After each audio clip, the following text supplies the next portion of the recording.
अजितदादांकडून विकास कामामध्ये अडथळे, शिंदेंच्या मंत्र्यांची तक्रार। बैठकीमध्ये शिवसेना मंत्र्यांची शिंदेंसमोर नाराजी व्यक्त, सूत्रांची माहिती। स्वतः मुख्यमंत्री फडणवीस आणि अजित पवारांशी बोलून प्रश्न सोडवेन, एकनाथ शिंदेंचा नाराज, मंत्र्यांना आश्वासन, सूत्रांची माहिती। ठाकरेंच्या शिवसेनेमध्ये नाशिकमध्ये सर्वात मोठ्या बंडाची शक्यता, सुधाकर बडगुजर, विलास शिंदेंसह 10 ते 12 जण नाराज। बडगुजर यांचा दावा, पक्ष संघटनेमध्ये बदल करताना विचारात घेतला नसल्याचा आरोप।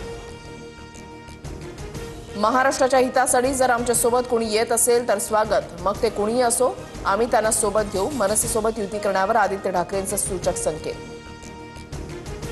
एसटी महामंडळाच्या कर्मचाऱ्यांच्या महागाई भत्त्यामध्ये 60% वाढ, या वर्षीपासून 53% महागाई भत्ता मिळणार।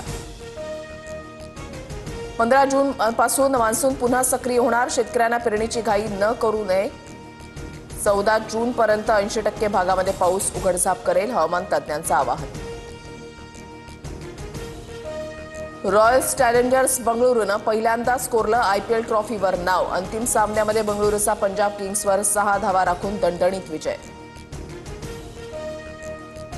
कर्नाटकच्या विजयपुरातील कॅनरा बँकेमध्ये देशातला सर्वात मोठा दरोडा, बनावट चावीद्वारे बँकेतील तब्बल 52 किलो सोनं चोरट्यांकडून लंपास, चोरीनंतर लॉकरमध्ये काळी बाहुली ठेवली।